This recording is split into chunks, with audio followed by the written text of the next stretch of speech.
right, sir. We are here for what is apparently going to be episode 2. Very exciting. Right on. Yeah. And so little backstory. I think it's kind of funny. After last week, which for us individually and collectively, I feel like was pretty epic. All of a sudden, for those of you that wind up listening to this, Cory and I are still we still participate on social media in some different like ag education groups in the profession.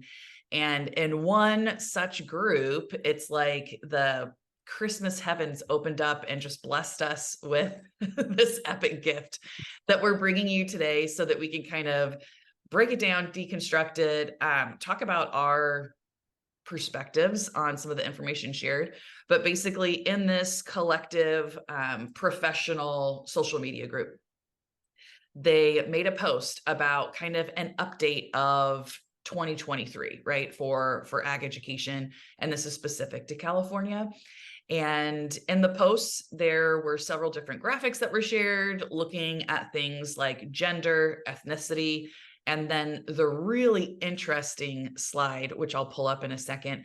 The real interesting one that stuck out was the one that started talking about the attrition rate. And you'll see how many folks we've got coming into the profession years 1 through 5. And then right after year 5, it is like that ride at Disneyland, I forget what they call it now. It used to be the hotel, that like scary hotel ride that Oh, the haunted hotel deal. Yeah. yeah. That's basically what the graph looks like. It Mhm. is such a sudden drop. It's ridiculous. So to maybe get us started, I thought it would be interesting. And again, right, like we were talking about this before we pressed the record button. Our perspective is to, share a little bit about our story, but the purpose is really because we are still human beings that have a deep love for agriculture as an industry and ag education as a profession and the people that are in it. We want to take what we know now and hopefully share that in a way that's meaningful and bring some purpose. But Cory, do you want to walk through first, maybe like a brief overview of what initially, what made you leave, what you're doing now, and then we'll start connecting it to some of the information that we saw. Sure. So I taught high school, and I think I mentioned this last week, but high school for about 4 years. The end of that was kind of in that little COVID realm where the whole world just died for a X amount of time. Um, so I taught at a really, really good high school, and that was a great experience. I loved it, and the only thing that would have allowed me to leave that position was to get that position at the college, which I did, and being able to do that was kind of my dream job at that point in time, I guess you could say. I was extremely excited. I didn't really know how it was going to look because I got hired during COVID, so I was hoping it was going to be in person, which it was. Um, and so after a year of teaching there, the summer leading up to the next year, and this isn't going to sit well with everybody, but I really don't give a fuck. Um, they mandated us to get the medication that I didn't want to take, and so I chose not to. I kind of went head to head with the district a little bit. Um, as many people supported me, that was much appreciated, but at the same time, I also felt like I was in it alone, and in a lot of ways I was. And so the district put me on paid administrative leave and said, shut up, stay home, and we're going to pay you. So they paid me out the rest of my contract and basically non-tenured me, which was their only loophole. Don't want to get too much into the logistics of that just for like legal purposes, but that's kind of the outline of it all. That being said, I mean, when I got that job at the college, ultimately I had envisioned that as the next 30 years of my life. Mhm. I was going to teach there. I was going to potentially move up there, whatever that looked like, I didn't know, but I was excited about that opportunity and to teach at that high of a level. And Right. it was really cool. It was a cool experience, and it was exciting until it wasn't. And from there, I pivoted. I decided to pick up and get my wife and I away from as much of that as possible, and we moved to Idaho. And over here, the ag teaching world is a little bit different. It's not very well paid, to be quite honest. And so I kind of entertained the thought of getting into ag teaching again over here, but um, also wanted to try my hand on the industry side. So I worked for one company for about 6 months, and as a technical trainer slash writer, wasn't really my jam. And so since then, for a little over a year, I've been a service manager at an agricultural dealership, which has been a good experience. And I think teaching actually really helped me prepare for that in terms of leadership and some other things. But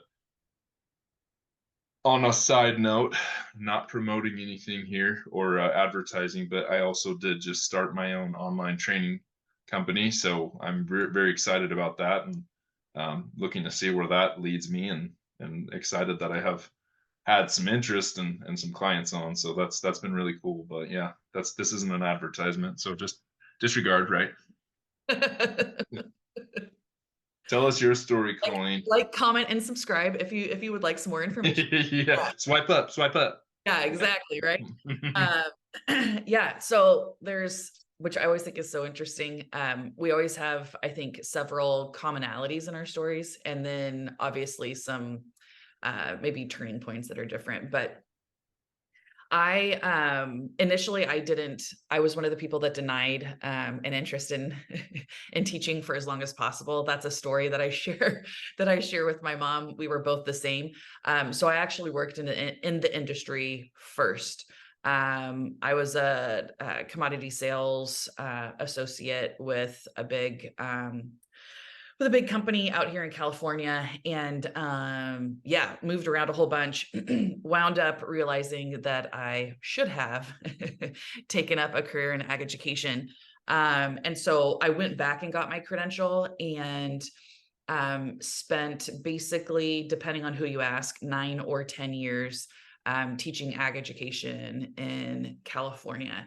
The part that I always loved most was what I got to do with the kids, getting to create campus culture and see some of that magic come to life when you help a kid find their niche in your program. That was always the best. Yeah. Why I left, that's always it depends on the day of the week when you ask me this question, how I want to answer it. But I will say I have always known, big picture, that there's just a lot of things that I want to do in life. And I really did want to be an ag teacher. I wanted to be one of the best ag teachers. And my heart was very much in it when I was there. Did I expect to leave the industry when I left? No, it wasn't planned. If you had asked me at the beginning of that school year if I had any inkling that it was going to happen, absolutely not.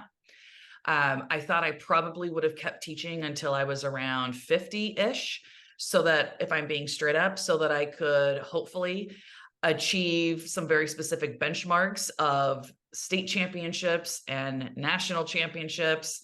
I wanted teacher of excellence. I wanted to be like agri-science teacher. I wanted all the recognition because I wanted what I was doing to matter. And I thought that by reaching those levels, it was going to matter.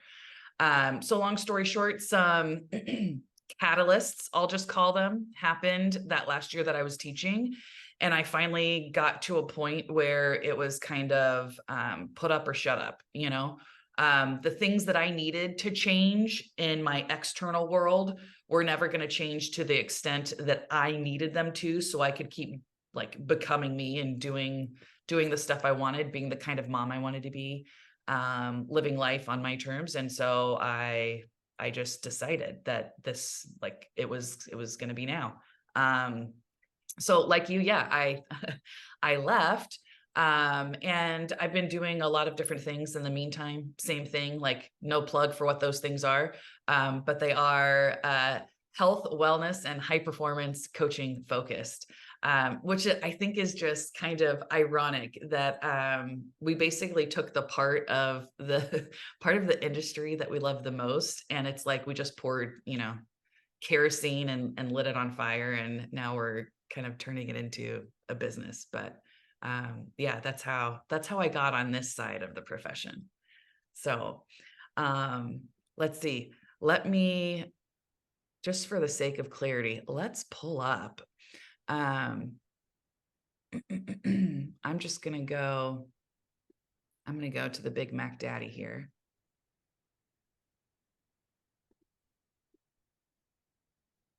What's exciting about this for me, Colleen, is the fact that, between the two of us, we are, despite our similarities, we have some differences based on that chart and kind of where we were. You taught for almost 10 years in the industry. I was in that 1 to 5 year column. Yeah. And then, you look at, there's that other chart as well we can look at too, but that's, the industry is moving more towards female, and you were a female in the industry and I was a male in the industry. And so kind of seeing what the trends are there is kind of a cool talking point. Here we go. My bad. Let's try this again. I've got too many windows open, I think, is my problem, but that's okay. All right, so here's the real fun one. We'll just rip the Band-Aid right off, okay? So again, frame of reference for anyone watching this that doesn't know what we're talking about in said professional community. And I just want to say, like, kudos that even if we've had the conversation 100 million times, we're at least still willing to restart the conversation until we can get ourselves to a point where people are on the same page and like actively working towards finding some solutions, right? So I'm earnest in saying that. I'm not throwing shade. But here's what we're talking about, okay? So California ag education teaching experience, right? We've got our number of teachers and then how long they've been in the profession. You look at this graph and we're talking about, I don't know, over 500, maybe like 525 if we want to use round numbers, right?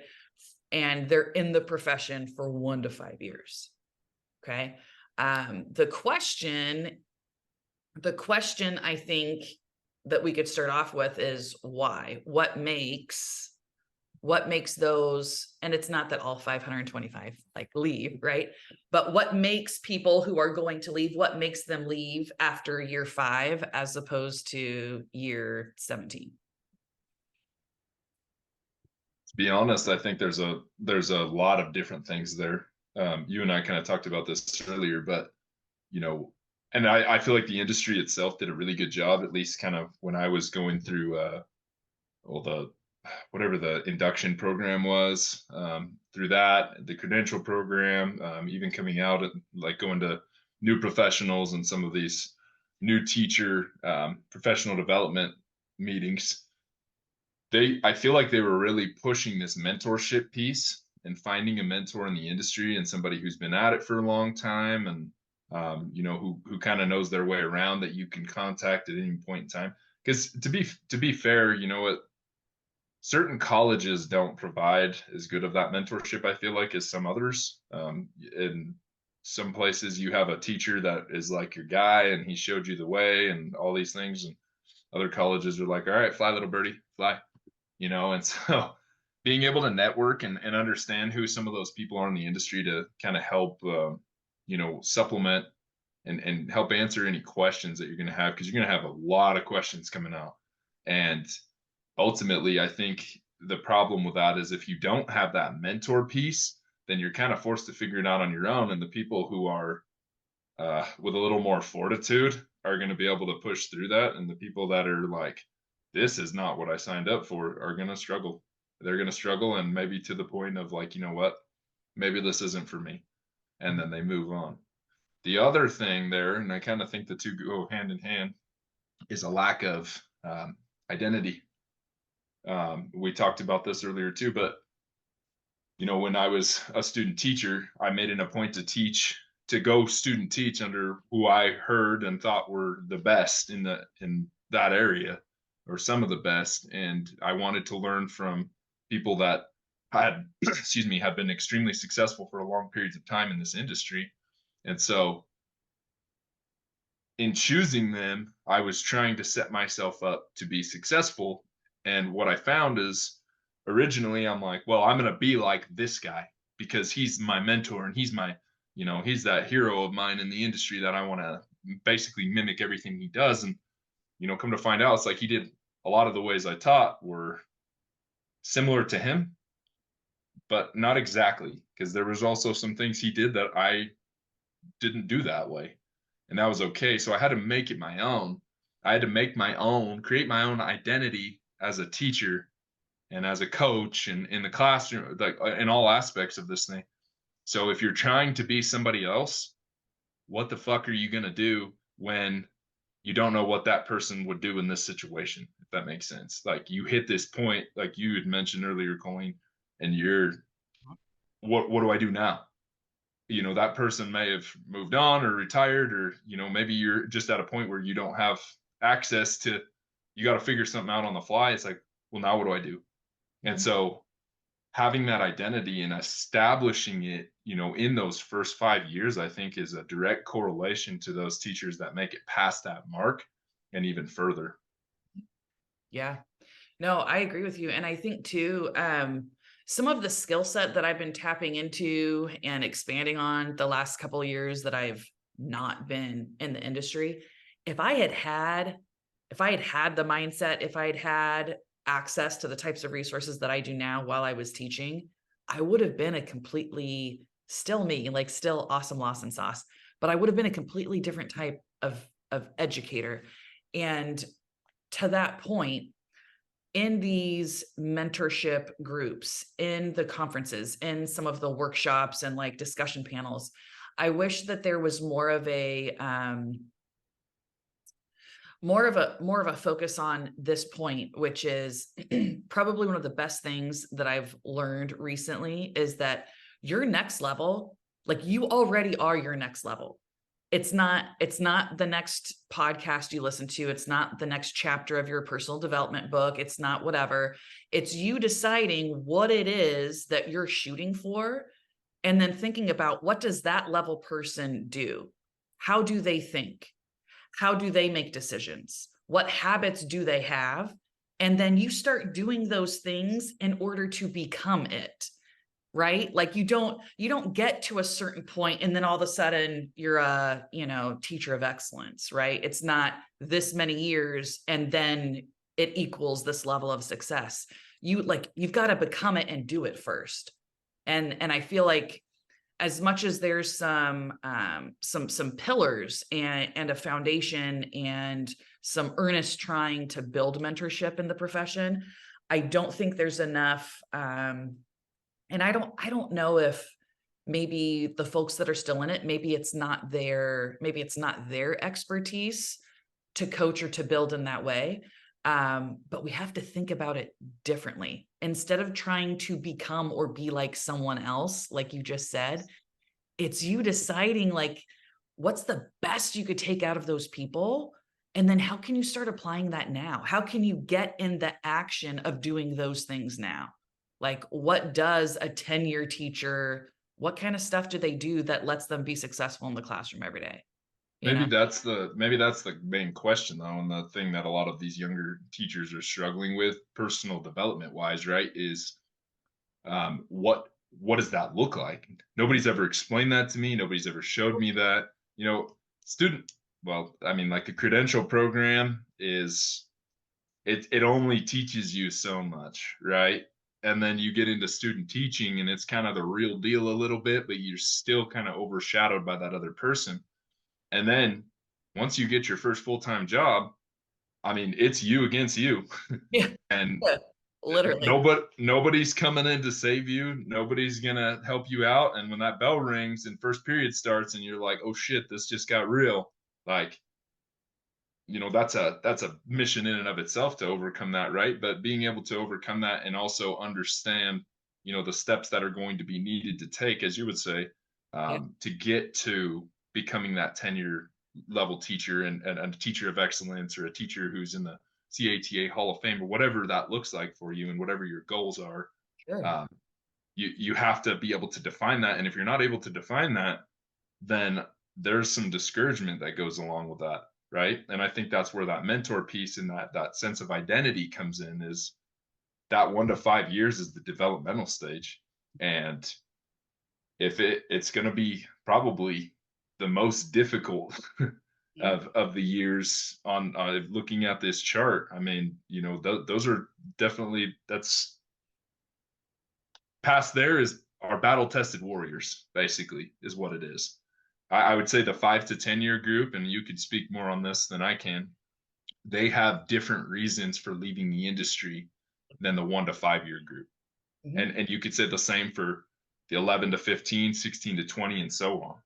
There's always a different a reason kind of associated with that group, not for everybody, but just in general. But that 1 to 5 year group for sure, I think that lack of mentorship and the lack of an identity as who you are and who, like you said, who you want to be. If you're watching a movie, what does the hero in that movie do? All right, if your life was a movie and you're the hero, what would they do? And this isn't my quote, that's Joe Rogan speaking, but anyways, it's a good way to think about it, right? And so do that. And if you don't know what that is, use the resources around you that can help you, but they're not you. And only you can be the best you. So you have to figure out what that is and put your own spin on it.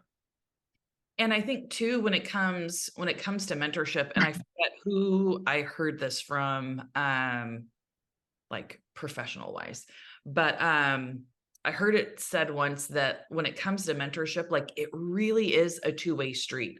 Like just because we want some of those, seasoned veterans to, like, who've been here for 20 plus whatever years, we want them, deep down to be the ones to step up and say, hey, like, I've got my shit under control. I want to mentor those 1 to 5 year people because I want to be part of what keeps them here as opposed to part of what pushes them away. Right. But just because you've been here again for a certain amount of time doesn't mean that you have it within you to communicate it in a way to someone in your 1 to 5, right? To like help them figure their shit out. I think there's things that those people in your 20 plus can always share in terms of best practices and content specific, like in terms of regional roadshows and summer CATA, like we do all of that stuff great. We're the best at telling our story to ourselves. We know this, right? But when it comes to really developing people from within, like just because someone's lasted XYZ amount of time, yeah, they're battle warriors. They've been through it, but it doesn't mean that they've also built the skills to a point or developed themselves to a point where they can teach it back. They might be the best ag teacher there is. Doesn't mean they can teach somebody else how to duplicate what they've done, Totally. And so it's a really good point, but I always thought that, in my opinion, and I don't know, you could look at this different ways, but like I really enjoyed having student teachers work under me. And I only taught high school for 3.5 years, in grand total. And so it's like I had student teachers that taught some of my classes or worked with me, or maybe were drawn a little bit more to me. And I found that super cool because it's a little more difficult in a lot of situations for them to work with a teacher who's been in the industry for longer, because they are further removed from knowing what it was like to come in and try to figure things out on the fly, right? It's, for me, it was an opportunity to give back to, those who, I mean, I was just there. I was literally just in your situation. I was nervous as hell. I wasn't sure what I was going to be teaching. I didn't have a job yet, or whatever the situation is. All of those fears, all of those thoughts, I was there to help kind of validate that and be like, dude, it's okay. We can work through this. Watch me. In 3 years, I've gotten to this point. I know it seems like a long time, but you're going to look back and you're going to be at this point, and I'm hopefully be helping somebody who was in your situation. Right. And I think that goes into anything, to be honest. When I came out as an ag mechanics teacher, when I got into college, I didn't know shit about mechanics. Nothing. Like literally nothing. And my dad that's what he does, but he kept me away from it. And so I'm like, how the hell am I going to teach ag mechanics? I understood how to explain it better to students, than I think usually somebody who had been doing this their whole life, simply because I knew what it was like for me to learn it. And Mm. so I really think that mentor piece, it's good to have those older mentors or the people who are a little bit more experienced, but there's another aspect there of, are they in content mode at this point? Have they kind of gotten into a daily routine and just like, man, this is just what I do, and kind of going through the motions? Because at any point in time, in any profession, any career, anything you do, if you do it long enough, you're going to hit times where you stay content, where you get content, and you're just like, nah, yeah, I don't really care. I got all these packets or all my curriculum's dialed in. I don't need to make any adjustments. I'm just going to do what I've always done. And I mean, Because once you get to, I mean, depending on how you're looking at your screen, I don't know, like the graph might be going a different direction, but once you get to that point, right, of the slope, right? So years 20 plus, once you get there, it takes so much less. And I'm not downplaying what these people do, because those same people are now probably department chairs. They might be CTE coordinators or representatives. They're wearing all kinds of hats. So I'm not downplaying that at all. I'm just thinking in terms of their specific role as an ag teacher in the classroom, a member of a department doing the FFA stuff, what it takes to keep your shit rolling at that point. It's a lower get up and go. It's a lower energy level. It takes less activation energy every single day than it does for the person that's in year 1 to 5 or mhm, year 5 to 10, right? Like there's just different things happening for those folks. And it's not better or worse. It's not right or wrong. It's just different. sure. And the people in year 1 to 5, that's growth mode. That's like expansion time. And if you want to be really good and if you want to last in that specific part of the industry, then you've got to figure out some skill set and some habits and systems that will support you on that process. You can't necessarily just embody what the 20-year veteran's doing, right? Because they're at a different phase. It's not necessarily going to work, in year 1 to 5.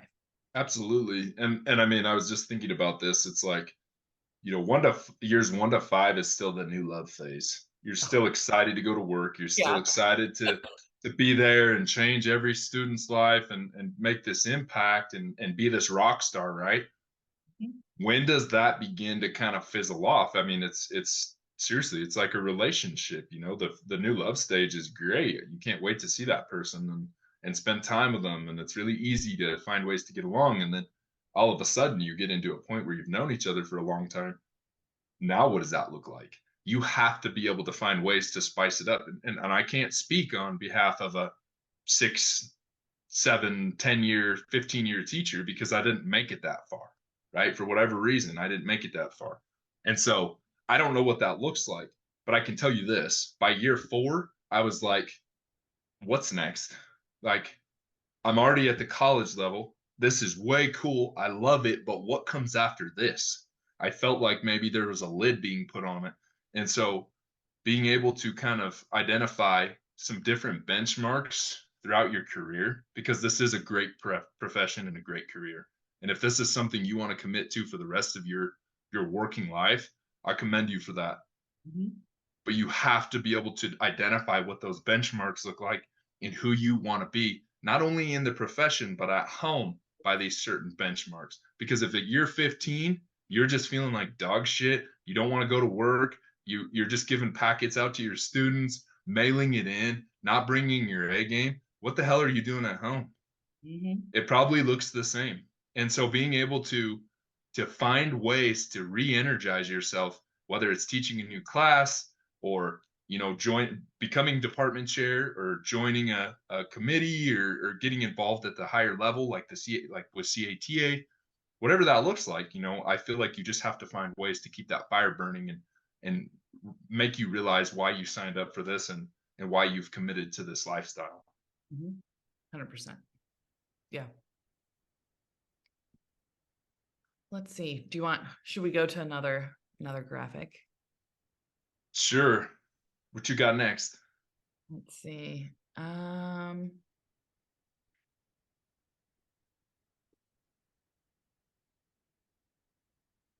Here we go. Which this one has changed over time. So per 2023 statistics, apparently California Agriculture Teachers Association is 33.7% male, 66.3% female. So did it come up on your screen, Colleen? yeah, can you not? No, it's still got the same chart. Let's try it. We'll stop and then we'll restart again because maybe, oh, I bet it's because of how I pulled it. Yeah, that's okay. This way you won't see my background, which has way too many tabs open. How There about it is. Cool. Okay. So yeah, the good old boys club is now I was gonna say the basic bitch club, but no offense to ladies listening, like I'm not self-deprecating. I was just trying to be funny. Okay. Christmas is in a few days and I'm not ready. Yeah. Oh man. Thoughts. What do you think about this one, my friend?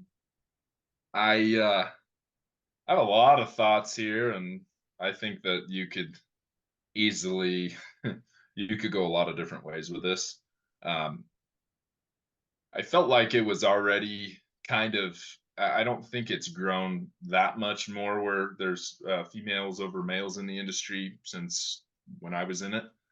It was already more of a female-dominated industry, which was totally fine. I think there's a lot of reasons for that. I do think for sure that we have a different generation of student right now. A student that needs more positive reinforcement in their life, that needs to be told that they're great and be given participation awards. And to be honest, that is not naturally, biologically speaking, that is not a man's way of handling a situation. I do think that women are more geared towards nurturing, and I think that they probably are able to deal with that type of situation and withstand that longer than a lot of men. The biggest issue when I was in college was they were losing a lot of men to the industry. Yes. Why? I still am not 100% sure why, because in my opinion, like there was a rumor that the industry paid better than teachers or than the ag education industry, and I don't know if that's still true. There's a lot to unpack here, but yeah, I guess I would say that's kind of the main thing I could come up with and think that kind of drives that. What are your thoughts on this? I'm curious to hear from the female perspective. There's a couple, and there's some topics that when they get said, just really like, it's like a knife in my side a little bit. But then when I step back, it's also kind of true. So maybe there can be things don't have to be mutually exclusive, I suppose. So the first thing that I thought of when you start talking about income opportunity, right? Yeah, I think if we're talking California ag education versus other states, I mean, even with cost of living and everything, I think we get paid better than probably lots of other people do. That's a given. I will never forget when I was when I was in my first practicum of student teaching. I had a senior, Brandon. He graduated. He was hired into, I want to say it was Caterpillar, but someone in the industry had like a big diesel mechanic certification program. Within 18 months, he was making 80 grand. And this is, it's been a while. This is probably almost 15 years ago. And he was making that much money, right? So I think when we talk about, males maybe not coming into ag education because the industry has more opportunities for them, depending on the segment of the industry, that might still be true. Like I don't know. There's a lot of research that would have to be done to pull those numbers and see if that's accurate. But just from my personal perspective, I would say, sure, that could be true in certain areas. Like if we're talking about metal fabrication and welding and all of the like really cool, ag shop shit that usually it's what the guys are doing. If I could go back in time and change the classes I took in high school, Mr. Forbach, I would very much have taken your shop classes. Okay. I'm so sorry. I would have done that. So I think the answer to that can be yes, but I also agree with you. I don't know that that's the same across the board, because I think about some of the other companies that I've been affiliated with before I started teaching. And depending on the division or the department, there's more that there are plenty of positions or types of jobs where women and men alike could be very successful, Sure. in the industry. I will say, then I think about my own story. Like I mentioned, I was in commodity sales before I came back and got my teaching credential. I was the first female that they'd ever hired in this specific division for the company, and I was the youngest by 30 years. So I experienced the opposite of this pie chart. I experienced the opposite on a daily basis, and it was not fun. It was the good old boys club. It was before the Me Too movement, and I have some experience on a personal end with that stuff too. But it was, hey, Colleen, make sure you pack your lip gloss because we're going to go see XYZ client today and his nephew's going to be there. You know, like how you mentioned before we got on this call that you had been referenced before as like, who's the young, like tall, good looking student teacher, right? Or however it had been worded. It was that kind of stuff, you know, which is cool. Like, it's fine. I know that I'm an anomaly. I'm going to hop out of the truck and I've got jeans and boots and a vest on like everybody else, but I happen to be female. So I guess it's a big deal. There was that stuff. So I think though, too, when you look at classrooms, and this is, I don't even, we could have a whole probably episode on gender in the profession and gender in education. And before we even get into, you know, how people identify and how that's changing what's happening in classrooms. But you look at the general makeup and it's in most classes a little closer to 50-50.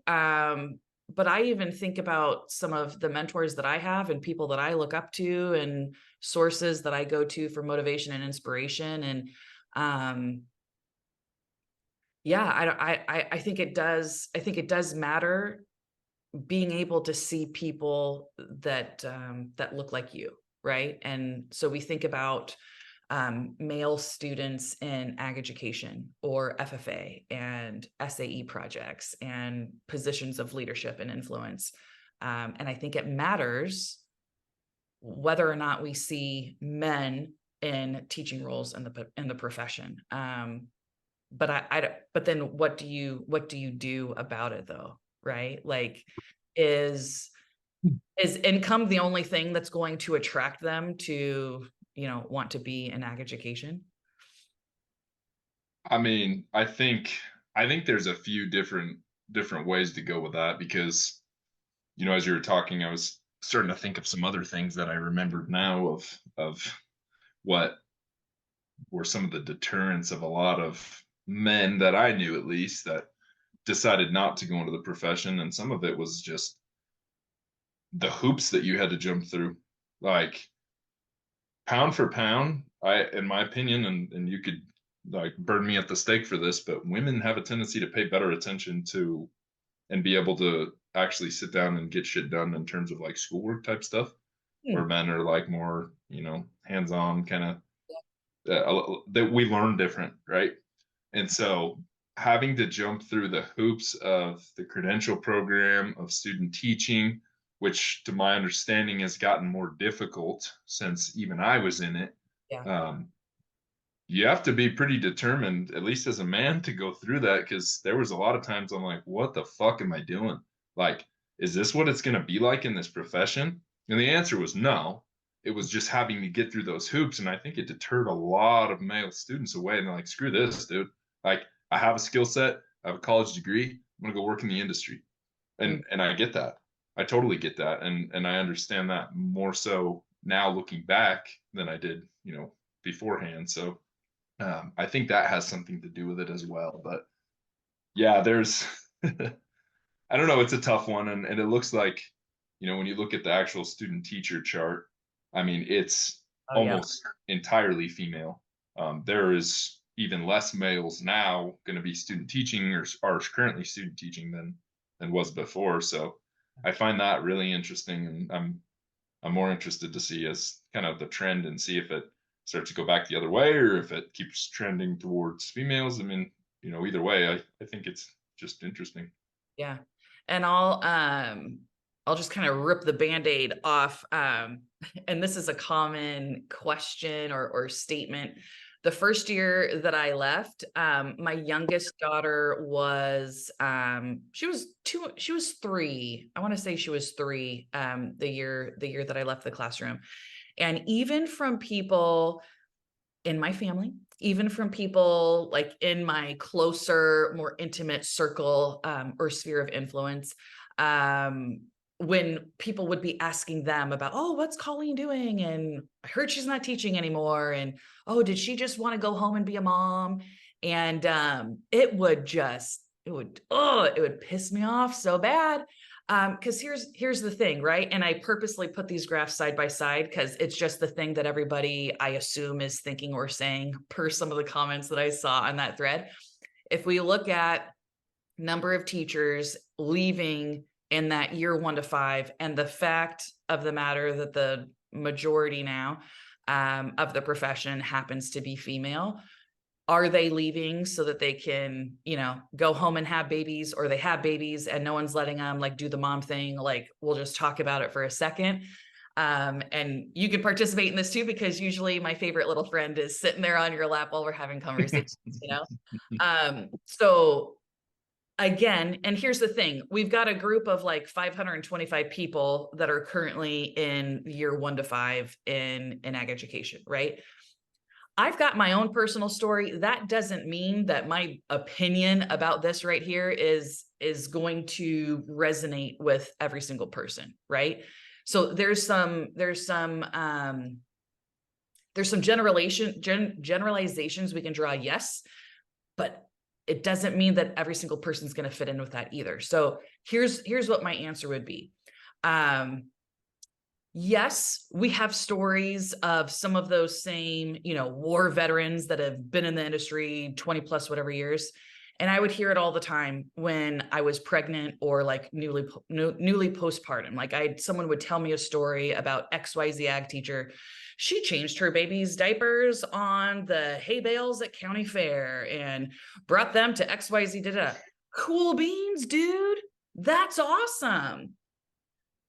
And don't get me wrong, I brought Evie, my oldest, I brought her to national convention when she was 3 months old. I literally made sure that I would end my maternity leave in time for me to be back in the classroom at least one day so that the district would let me go on the national convention trip with the first team that I had ever co-coached.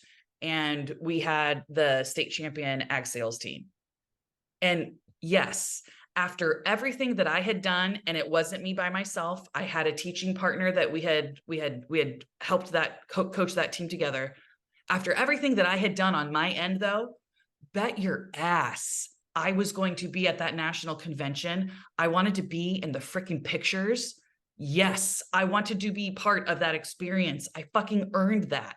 And I didn't want to have, and this is the bad part, at the time, I didn't want to have to miss out because life finally like blessed us with a baby, and like, sorry, she was born 3 months before national convention, but I knew it was going to be one of my only chances to go. So I brought her with me. It wasn't a big deal. My mom flew out, like she helped me in between when I needed to be at like the check-in times and stuff.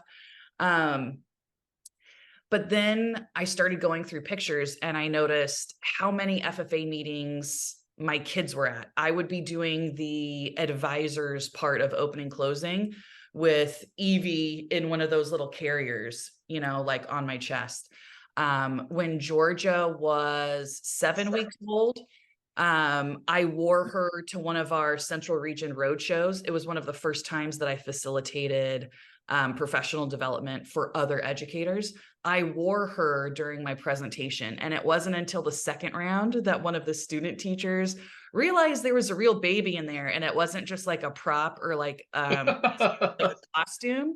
Because I did have a tutu on because it was about like creating culture and connecting with people and stuff. And so I guess she just thought that like I thought it She was would, a prop. yeah. But then she started crying, and then bless her, the girl in the front row was like, "Oh my God, like there's a real baby in there."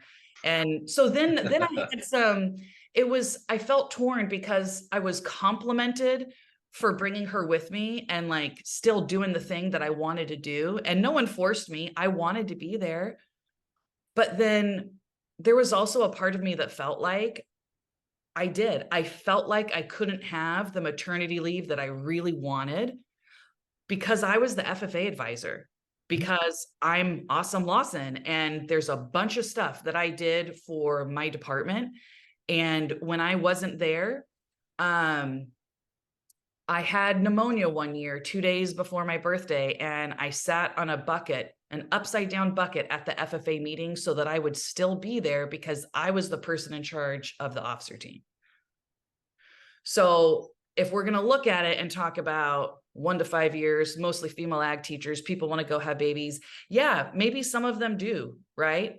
And maybe depending on where we work or for how long or what district and what all those parameters are, people might find themselves in a situation where they do have to choose.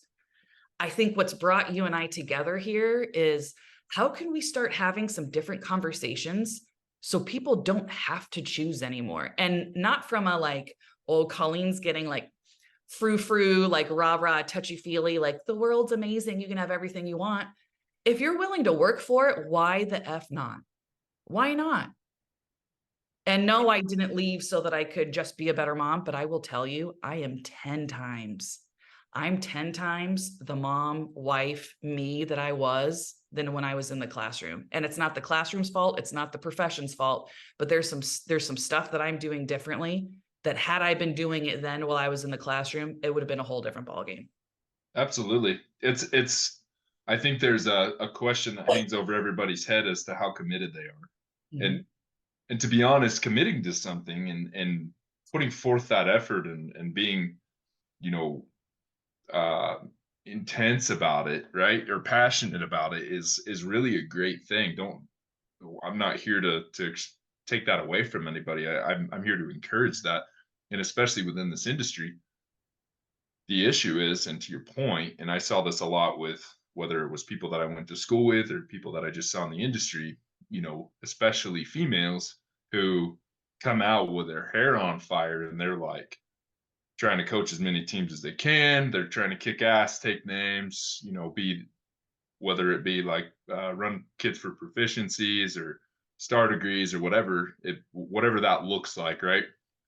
And then all of a sudden they get in a serious relationship and want to start that family situation, and then the rest of the industry has a tendency to mouth off about them, like Yep. talking shit, like, oh well, she used to be good but now she's got a family, but look at me, I bring my family to work. Like, Yeah. is that the fucking life you want to live? Because if that's the environment you want your kids to grow up in, or your husband or wife or significant other, if that's what you want them to be a part of and they're game for it, by all means, that is awesome. But don't fucking judge somebody else Mhm. who is trying to put their time and efforts into the thing that's most important and can't replace them if they leave or quit or get fired, whatever that looks like.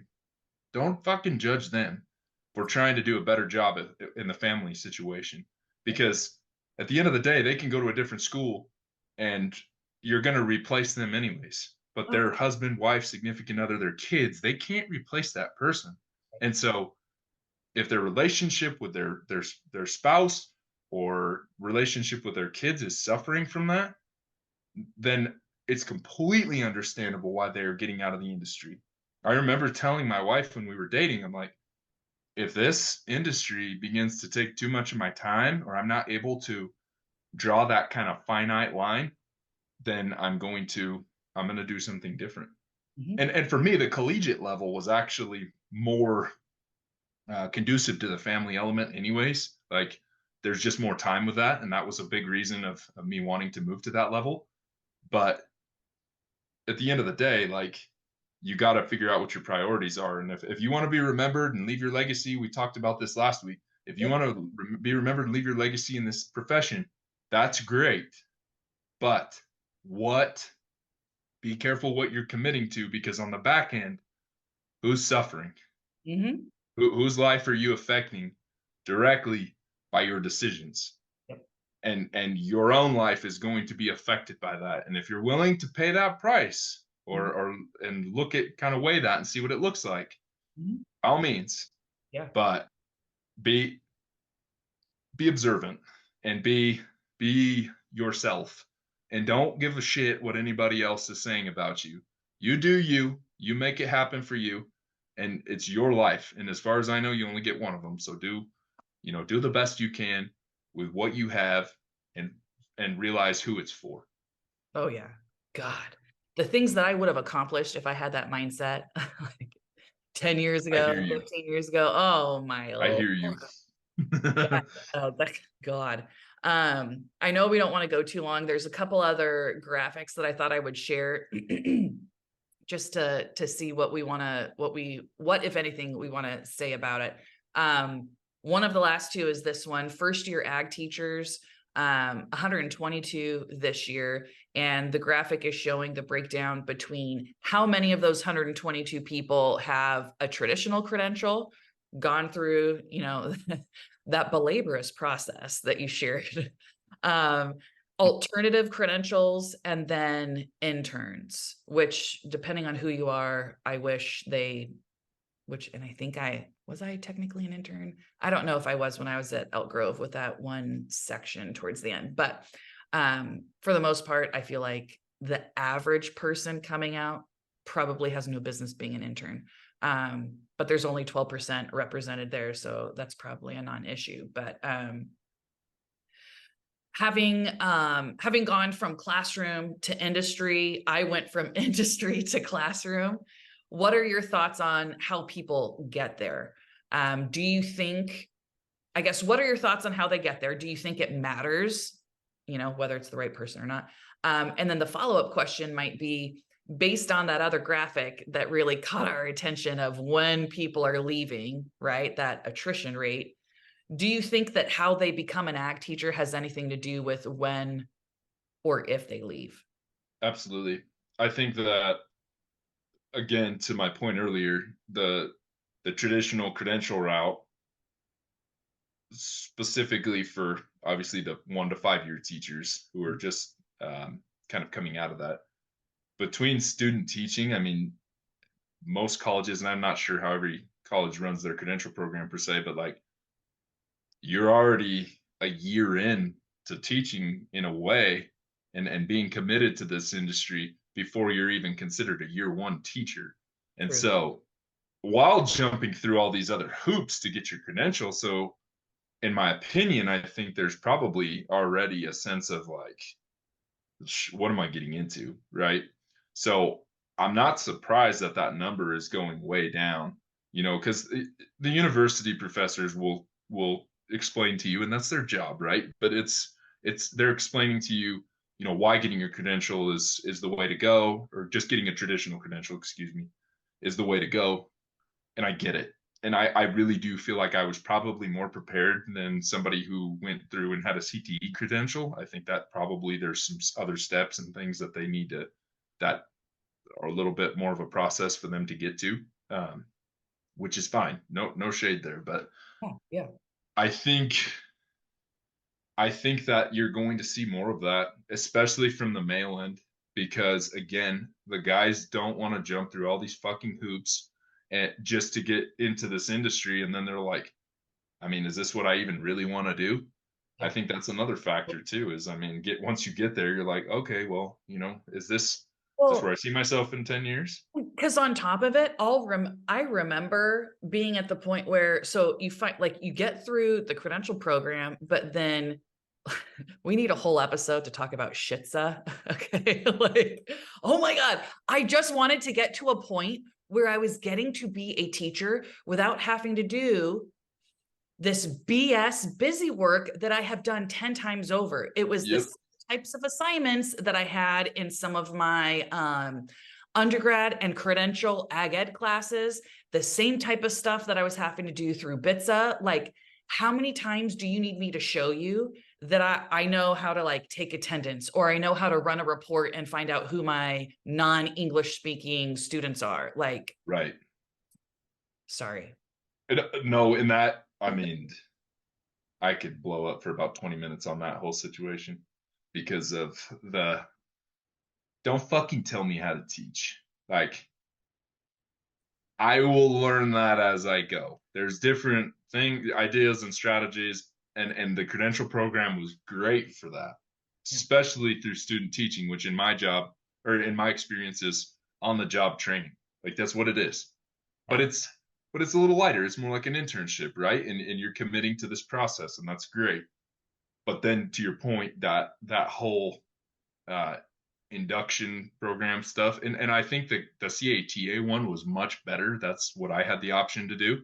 Not every school signed off on it, which I thought was dumb because it was more geared towards what we were doing. Um, but I mean, you already have so much going through your mind and so much. I mean, you're having to meal prep. uh, le- I haven't had to say this word in a while. I Or know. phrase lesson Lesson. plan, Yeah. lesson plan. Almost daily, right? You should have a little bit of stuff from somebody else or from student teaching, but you Sure. have so much other shit going on, and you're trying to just keep this boat afloat, right? And all of a sudden, now you have to do all this other crap and jump through all these other hoops. It's no wonder people want to leave this stuff. Like, dude, leave them alone. Just hook them up with a mentor, which is what K-Tip did for me, which was awesome. And he was my coworker 2 doors down, and he knew what the ag teaching world was like, and he could be a guy to bounce ideas off of and help me kind of grow, and then also call me on some shit that I was probably doing incorrectly. Didn't always agree with him, but at the same time, he helped me tremendously.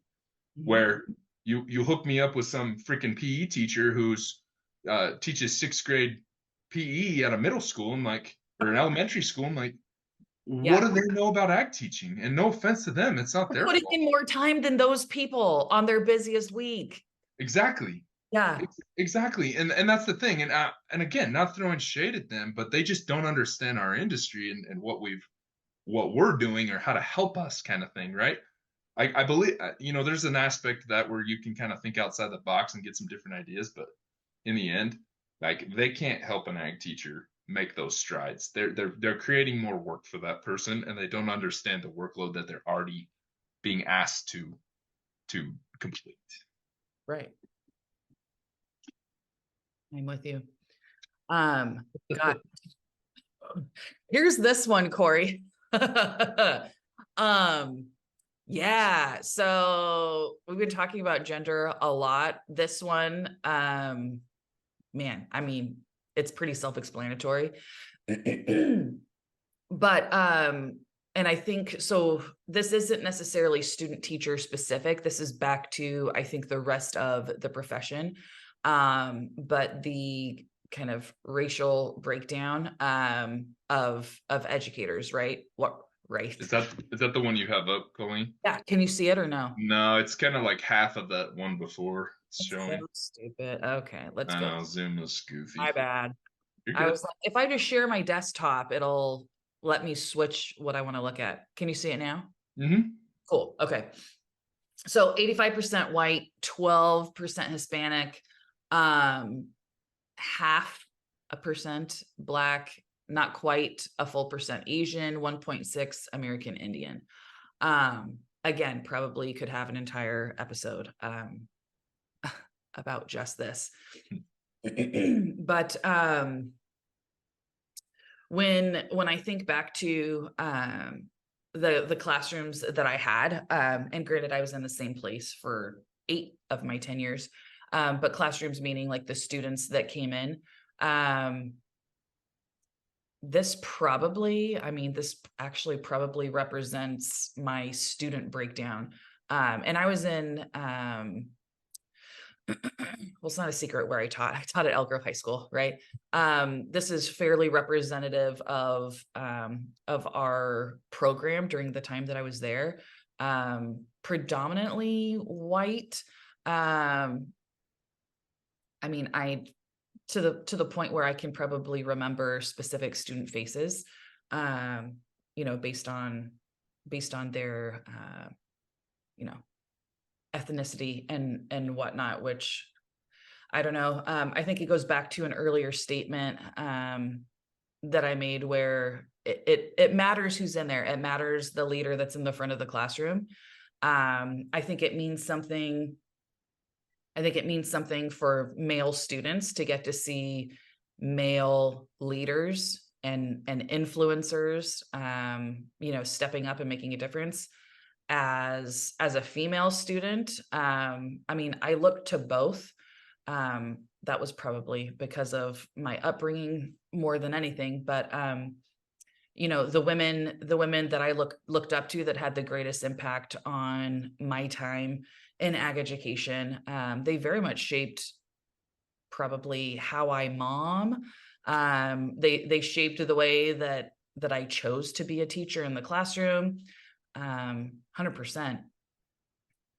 What if anything, do you want to say or ask as it relates to, like, how do you address this piece? Because it almost feels like kind of, I'm not sure, I'm not even sure, like, where or how you address it, because to a certain point, the teachers that come out are coming from the programs themselves, right? And so if the students need to see people who look like them to realize they could become that too, right?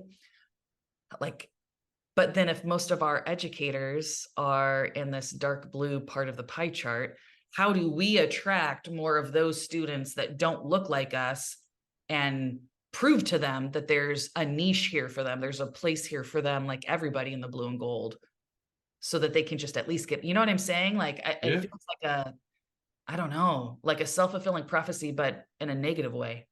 I think that, I mean, what I found when I was in the industry and I thought was really cool was it seemed like student, population wise, it was the whole ag teaching realm and ag students were becoming more culturally diversified, if that's the right terminology. Um, I enjoyed that. I mean, I taught at Madera South High School. I am a white male that went to high school with mostly white people. And I taught mostly, primarily, like 90% Hispanic students. And Mhm. I loved every single one of them. Like, it was awesome to be able to learn their culture, Yeah. get to, hear their experiences because their experiences are much different.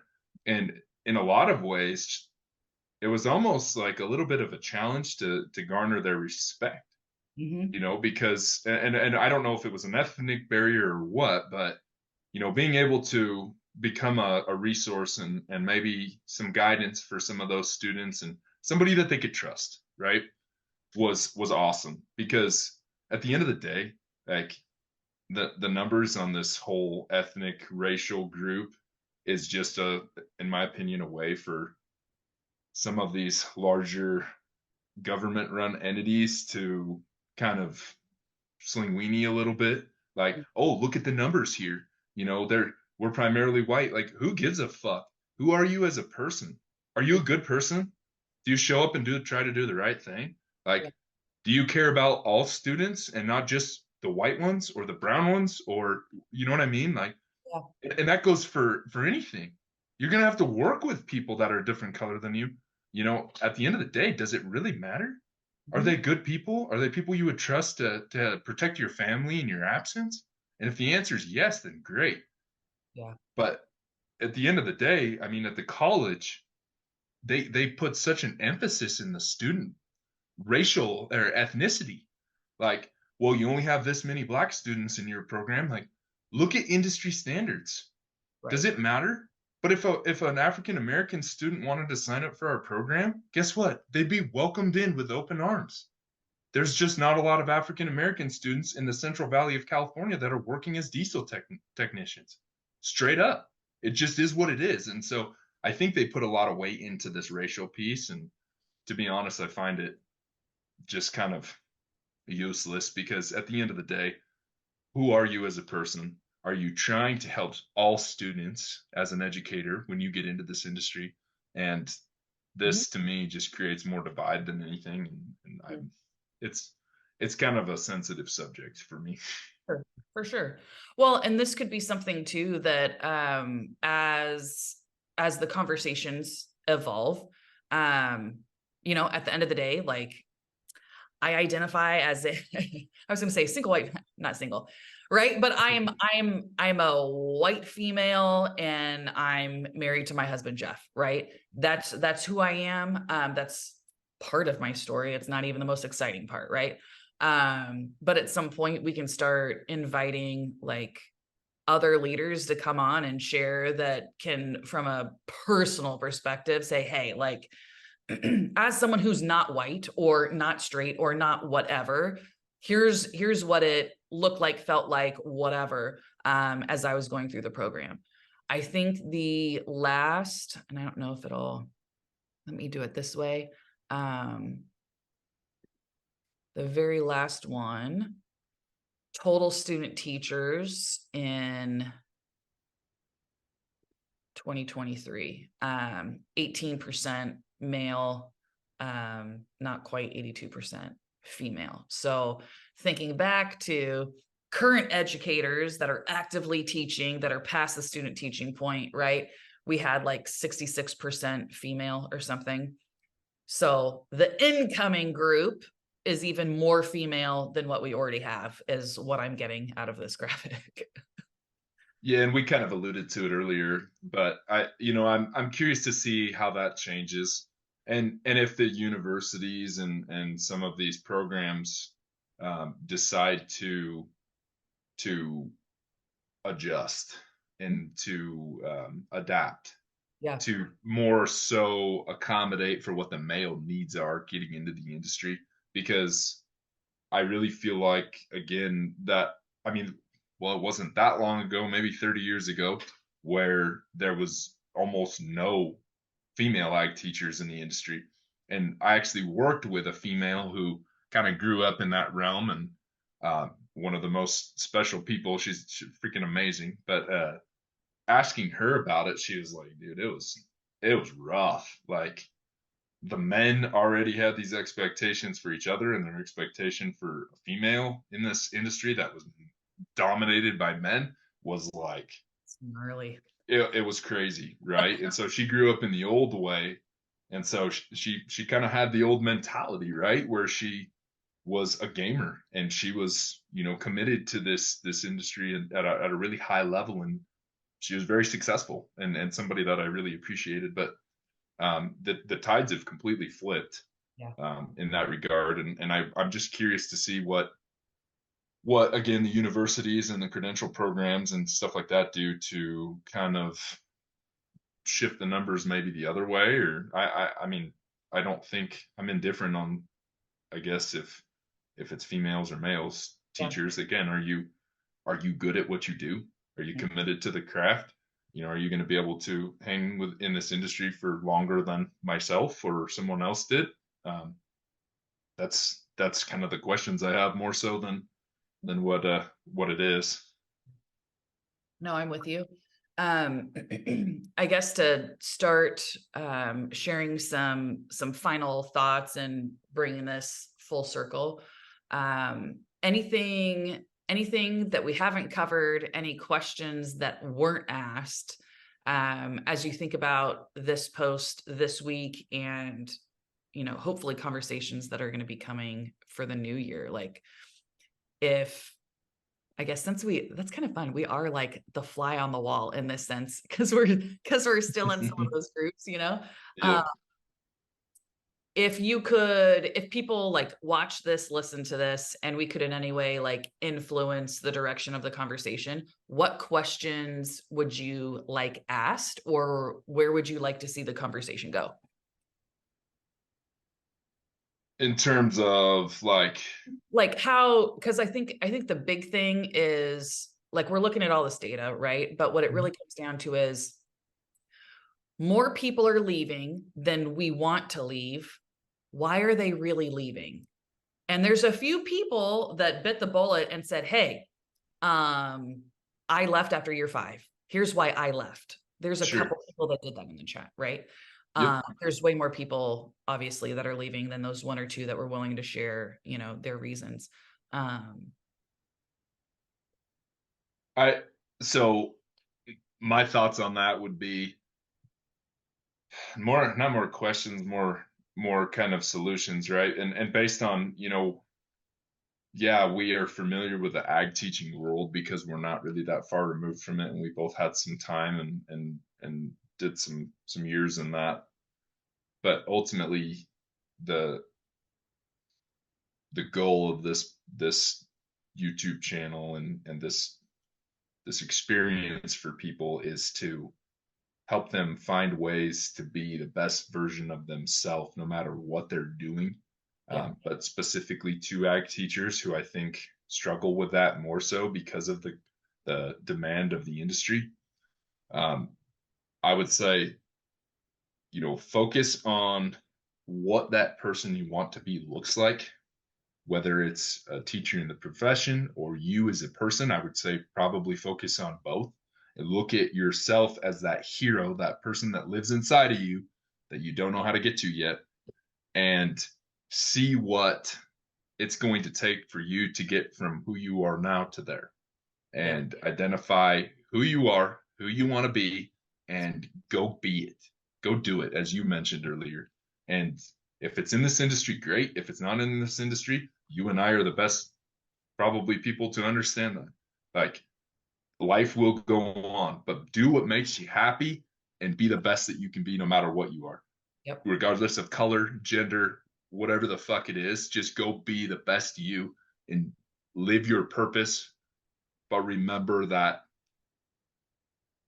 there's things outside of your profession, whether it be ag teaching or working in the industry like you had done and like I am currently doing, that you have to be able to commit your time to the people that care about you most Yep. versus the job that you're in, and that would replace you in a week if you left. That was the humbling part of it, for sure. The day, and I knew that they were going to be, I mean, they've got to interview, they've got to bring people in, because like there's still kids that need to have an experience, even if you're not the one that's going to be a part of giving it to them. Right. Real freaking awkward walking out to the school farm when they're doing a tour with somebody, and I'm just like, hello. This is my replacement. Nice Hey, to it's meet you. me. If I didn't recruit my replacement, I didn't want to meet them. No. I know, I did. It was so awkward, dude. He's actually really very, very nice human being, but still, it was weird. I guess my final thoughts would be, first and foremost, and if I could have told this to my former self, I would have, although I probably wouldn't have believed it back then. You don't need permission to make the best decision for you and your family if there's a family in the picture right now, right? If you, and because here's the thing, just because there's that big, we should look into as a profession, like, why is there that big drop off after year 5? Is there a reason? Is there causation? Like, what's going on? Cool. Set that part to the side. For everybody that's, thinking about what that means for them personally, if you want to leave, leave. It doesn't have to be about the industry being big, bad, awful. You had this horrible experience. If that's the truth, I'm sorry. But you can choose to stay or you can choose to leave. And whatever your choice is, let it come from a place of empowerment and a place of passion and purpose. And you really leaning into, like you said, that best version of yourself and just freaking being that person every single day and working towards becoming that person every single day. So my first thought would be, you don't need permission, especially for the women that hopefully are listening. You don't need permission, but then also here's me giving you permission. If you would like to change where you work, you could change school sites. Just because there's some, social norms and it might be awkward for other people or whatever, it doesn't matter. Maybe you don't fit that great for where you're at. Go work somewhere else. Find a department where you really jive. Do you know how freaking exciting it is to work with people that excite you, that get you? And it doesn't mean it's perfect every day or that you're just like painting everything pink, right? But like, it can be exciting and it can be fun and you can challenge each other. Find that fit. Don't be afraid to find the fit. You can change your mind, right? Mm-hmm. And then free those people and let them find the people that are better fit for them and for their department. There's nothing wrong in that. I think too many people stay stuck places where they don't have to be. So you don't need permission. If you're wanting permission, I'll grant it to you. Go look for a department that's a better fit for you, right? With people that jive with where you're at. And find the habits that when you employ them with consistency are going to allow you to expand into that better version of yourself. And you're going to save yourself a lot of heartache and time wasted. But yeah. That's awesome. Now, if you're burnt out at the end of every single day and you just don't want to be a part of it anymore, if that's that school site or if it's the industry or whatever it is that's doing that, you only, as far as we know, you only get one chance at this life. Yeah. And you might have to make an adjustment. And I know change is scary, but to your point, Colleen, like that's huge, because if it's not a good fit, it's not a good fit. And only you can determine that and be, to be your best self, you have to be around people that are going to empower you to be able to do that. And even if it's just listening to this YouTube video, if this empowers you, which we fucking hope it does, then perfect, because that is us giving back to an industry and a community of people that have helped me. I'm speaking on my behalf, that have helped me become who I am today. 100%. And I'm not even anywhere close to where I want to be, but I wouldn't be who I am today if it wasn't for this community, for that profession, for the CATA organization, all of it. I don't regret any of it. And I'm just super happy to be able to hopefully get back to that community and help as many people as we can. That's episode 2. Nice work.